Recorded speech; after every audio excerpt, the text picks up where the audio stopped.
Hello friends, good afternoon. केମିତି ଅଛନ୍ତି ଆପଣମାନେ? ଆଶା କରୁଛି ସମସ୍ତେ ଭଲରେ ଥିବେ। ମୁଁ ୱେଲକମ୍ କରୁଛି ଆପଣଙ୍କ ମୋର ମିନି ବ୍ଲଗ୍କୁ। ତ ମୁଁ ଆଜି ମୋର କିଛି ପୁରୁଣା ସ୍ମୃତିକୁ ଆପଣଙ୍କ ସହିତ ସେୟାର କରିବାକୁ ଚାହୁଁଛି। ମୋ ପୁଅର ସ୍କୁଲରେ ଆଜି କଣ୍ଢେଇ ଦିବସ ପାଳନ ହେଉଥିଲା।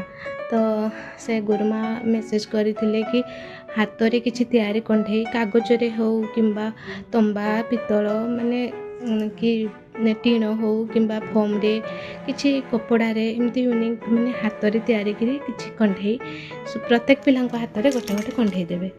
ତ ମୁଁ ଗୋଟେ ରୁମାଲରେ ପୁଅ ପାଇଁ ତିଆରି କରିଛି। ଦେଖନ୍ତୁ ଏଇ କଣ୍ଢେଇଟି କେମିତି ଲାଗୁଛି। ମାନଙ୍କୁ ବି ପ୍ରତ୍ୟେକ ପିଲାର ଗାର୍ଡ଼ିଆନମାନଙ୍କୁ କହିଥିଲେ କି ଆଜି ଆସିବା ପାଇଁ କଣ୍ଢେଇ ଦିବସ ପାଳନ ନିମନ୍ତେ। ତ ଆମେ ଯାଇଥିଲୁ, ମୁଁ ବି ଯାଇଥିଲି ମୁଁ ମଧ୍ୟ। ତ ମୁଁ ଯେତେବେଳେ ଫାଷ୍ଟ ଯାଇକି ଦେଖିଲି ସବୁ ଆଗରେ ସବୁ ଥୁଆ ହେଇଛି କିଣା କଣ୍ଢେଇ ଗୁଡ଼ା।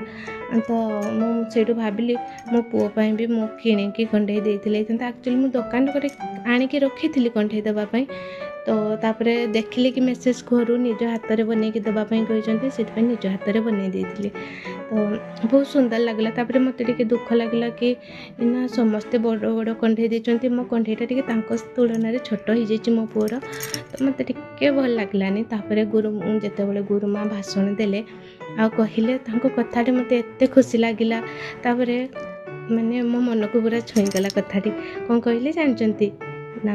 ଗୁରୁମା କହିଲେ ଆକ୍ଚୁଆଲି ଦୋକାନରେ ଆମେ ଟଙ୍କା ପଇସା ଦେଲେ ସବୁ କିଛି କିଣିପାରିବା, କିନ୍ତୁ ଛୋଟ ଛୋଟ ଖୁସି, ସ୍ନେହ, ମମତା ହାତରେ ନିଜ ହାତରେ ଯେଉଁ ଗଢ଼ିଥିବା ସେ ଖୁସିଟା ଆମକୁ ଟଙ୍କା ପଇସାରୁ ମିଳିନଥାଏ। ଆକ୍ଚୁଆଲି ଯେତେବେଳେ ଆମେ କାମଟି ତେଣିକି କଣ୍ଢେଇ ହେଉ କିମ୍ବା ଯେକୌଣସି କାମ, ଯେତେବେଳେ କାମଟି ସରିଯାଏ ଆଉ ତା'ର ଫିନିସିଂ ରୂପଟା ଆମେ ଦେଖନ୍ତି, ଫିନିସ୍ ହେଲା ପରେ କେତେ ସୁନ୍ଦର ଲାଗେ, ସେ ଖୁସିର ଆଉ ସେ ଫିଲିଙ୍ଗସଟା କିଣା କଣ୍ଢେଇରେ ମିଳିନଥାଏ। ତ ମୋତେ ସେଇ କଥାଟା ବହୁତ ଖୁସି ଲାଗିଥିଲା। କୁହନ୍ତି ନା ବିନା ପରିଶ୍ରମେ ଆନନ୍ଦ ନାହିଁ। ପ୍ରକୃତରେ ବିନା ପରିଶ୍ରମରେ ଆମକୁ କିଛିରେ ଆନନ୍ଦ ମିଳିନଥାଏ। ନିଜ ହାତରେ ବନେଇଥିବା ଟିକି କଣ୍ଢେଇଟି ବି ମୋତେ ବହୁତ ଖୁସି ଦେଉଥିଲା। କିଛି ମାନେ ରୁମାଲ ଆଉ ଛୁଞ୍ଚି ସୂତା ସାହାଯ୍ୟରେ କିଛି ବନେଇ ସାରିଲା ପରେ ମୋତେ ଏତେ ଖୁସି ଲାଗିଲା କଣ୍ଢେଇଟାକୁ ନେଇ।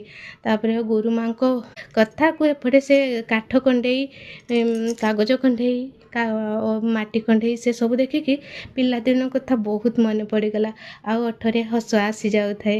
ଗୁରୁମାଙ୍କ କଥା ପୁଣି ଫେରେ ପିଲାଦିନ କଥା ମନେ ପକାଇ ଦେଉଥାଏ। ସତରେ ଆମର ବି ଗୋଟେ ଦିନ ଥିଲା, ଯେମିତିକି କାଗଜରେ କଣ୍ଢେଇ କାଟି ତା ପାଇଁ ନାନା ପ୍ରକାର ଡ୍ରେସ୍, ଘର, ତା ପାଇଁ ସବୁ ମାନେ ଆଲମିରା ସବୁ କାଗଜରେ ଆମେ ପଟିକୁ କାଟି ତାକୁ ତିଆରି କରୁଥିଲୁ। ଟିକେ ଟାଇମ୍ ପାଇଲା ମାନେ କି ରିସେସ୍ ଟାଇମ୍ରେ ସ୍କୁଲକୁ ଏମିତିକି ବହି ଭିତରେ ଆମେ କଣ୍ଢେଇ ନେଇକି ପଳାଉଥିଲୁ ସ୍କୁଲକୁ। ଟିକେ ଟାଇମ୍ ପାଇଲା ମାନେ କି ରିସେସ୍ ଟାଇମ୍ରେ ଆମେ ସାଙ୍ଗେ ସାଙ୍ଗେ ଖାତା ବହିକୁ ମୋଡ଼ି ତାକୁ ଘର ପରିକା ତିଆରି କରି ତା ସହିତ କଣ୍ଢେଇ କନା ଖେଳୁ। ତାପରେ ଯଦି ଯେତେ ବି ଡ୍ରେସ୍ ଥାଉ, କଣ୍ଢେଇ ପାଇଁ ଯେତେ ବି ଡ୍ରେସ୍ ଥାଉ, ଯଦି କାହା ଡ୍ରେସ୍ ଟିକେ ଭଲ ଲାଗିଲା ନା ମୋ କଣ୍ଢେଇ ପାଇଁ ମୁଁ ଆଉ 2-3ଟା ଡ୍ରେସ୍ କରିବି। ସେମିତି ଡ୍ରେସ୍ ବନାଉଥିଲୁ। ତାପରେ ବିଭିନ୍ନ ପ୍ରକାର କାଗଜକୁ କାଟିକିନା, ରଙ୍ଗୀନ କାଗଜକୁ କାଟିକି ତା ଉପରେ ପ୍ରିଣ୍ଟ ଫୁଲରେ ତିଆରି ଦେଉଥିଲୁ। ଆଉ ବହୁତ ସୁନ୍ଦର ଲାଗେ, ବହୁତ ଖୁସି ଲାଗେ। ନୂଆ ସେତେବେଳେ କଣ୍ଢେଇମାନଙ୍କର ବି ଖେଳିବାରେ ଫେଷ୍ଟିଭାଲ୍ ପର୍ବପର୍ବାଣି ମାନୁଥିଲୁ। ତ ଆଜି ରଜ ହେଲା, ଆଜି ମକର ହେଲା, ସେସବୁରେ ଆମେ ଗୋଟେ ନୂଆ ଡ୍ରେସ୍ ପିନ୍ଧି ଦେଉଥିଲୁ। କେତେ ସୁନ୍ଦର ସେ ଖେଳୁଥିଲୁ। ଆଉ ରହିଲା ମାଟି କଣ୍ଢେଇ। ମାଟି କଣ୍ଢେଇ ମା ବନେଇ ଦେଇଥାନ୍ତି ମାଟି କଣ୍ଢେଇ। ତାକୁ ମାଆଙ୍କର ଶାଢ଼ୀର ଏଇ ଯେଉଁ ଧଡ଼ି, ସେ ଧଡ଼ିକୁ ଆମେ ଧଡ଼ିକୁ ପୁରା କାଟିକି ଆମେ ତାକୁ ଶାଢ଼ୀ ପିନ୍ଧେଇ ଦେଉ। କେତେ ସୁନ୍ଦର ସେ ସଜାଉ, ତାକୁ ସିନ୍ଦୁର ପିନ୍ଧେଇ ଦେଇଥିବୁ, ଚୁଡ଼ି ପିନ୍ଧେଇ ଦେଇଥିବୁ। କେତେ ସୁନ୍ଦର କଣ୍ଢେଇ ଗନା ଖେଳୁ। ସତରେ ସେ ପିଲାଦିନର ଖୁସି ଆଉ ଆମମାନଙ୍କର ଯେଉଁ ହାତରେ କରିବା ଜିନିଷ ତିଆରିବାରେ ଯେତିକି ଆନନ୍ଦ ଥାଏ ଏବେ ନାହିଁ। ଏବେକା ପିଲାମାନେ ତ ସ୍କୁଲରୁ ଆସିଲା ପରେ ଭିଡ଼ିଓ ଗେମ୍, କିଛି ୟୁନିକ୍ ଖେଳନା ଏଇସବୁରେ ହଜି ଯାଉଛନ୍ତି। ଧୀରେ ଧୀରେ ଖେଳିବାଟା ବି ଲୋପ ପାଇଗଲାନି ପିଲାମାନଙ୍କର। କିନ୍ତୁ ଆମ ବେଳେ ସ୍କୁଲରୁ ଆସିଲେ ତ ସାଙ୍ଗସାଥି ଏକାଠି ହେଇ ଖେଳିବା, ମଜା କରିବା, ମସ୍ତି କରିବା, ବିଭିନ୍ନ ପ୍ରକାର ଖେଳ ଖେଳିବା। ତ ସବୁ ଏବେ ଦେଖାଯାଉନି କି ସେଇଥିପାଇଁ ପିଲାମାନେ ମିଶିବାଟା ଜାଣୁନାହାନ୍ତି। ଆମେ ଯେମିତି ମିଶିକି ସମସ୍ତେ ରହୁଥିଲୁ ସେମାନେ ମିଶିବାଟା ଜାଣିପାରୁନାହାନ୍ତି। କିଏ କେହି ଭିଡ଼ିଓ ଗେମ୍ ଧରିକି ପର୍ସନାଲି ଫୋନ୍ ଧରିକି ପଡ଼ି ଯାଉଛନ୍ତି, କିଏ ଟିଭି ପାଖରେ ରହିଯାଉଛି, ଏଇ ଟାଇପ୍ର ଏକୁଟିଆ ରହିଯାଉଛନ୍ତି। ସେଇପାଇଁ ଆମ ଭିତରେ ଯେତିକି ସ୍ନେହ ମମତାଟା ଥାଏ, ମାନେ ଏକାଠି ହେଲେ ଯେତିକି ଖୁସି ମିଳେ ସେ ସବୁ ସେମାନେ ଏବେ ଜାଣିପାରୁନାହାନ୍ତି।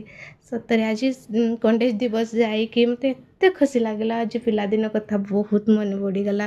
ମୋ କଣ୍ଢେଇ ଗନାକୁ ମୋ ବାହାଘର ଯାକେ ମୁଁ ସାଇତିକି ରଖିଥାଏ। ବହୁତ ଭଲ ଲାଗେ ମୋତେ କଣ୍ଢେଇ ଖେଳିବା ପାଇଁ।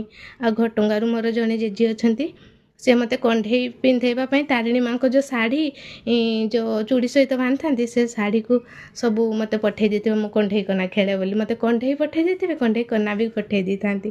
ମୁଁ ବହୁତ ବଡ଼ ହେଲା ଯାକେ କଣ୍ଢେଇ ଖେଳିବି। ମୋତେ ଏବେ ବି ବହୁତ ଭଲ ଲାଗେ କଣ୍ଢେଇ ଖେଳିବା ପାଇଁ। ସତରେ ସେଇ ସବୁ ପ୍ରାକୃତିକ ଜିନିଷରୁ ଆମକୁ ଯେତିକି ଖୁସି ମିଳେ କିଣା ଜିନିଷରେ ମିଳିନଥାଏ। ଭିଡ଼ିଓ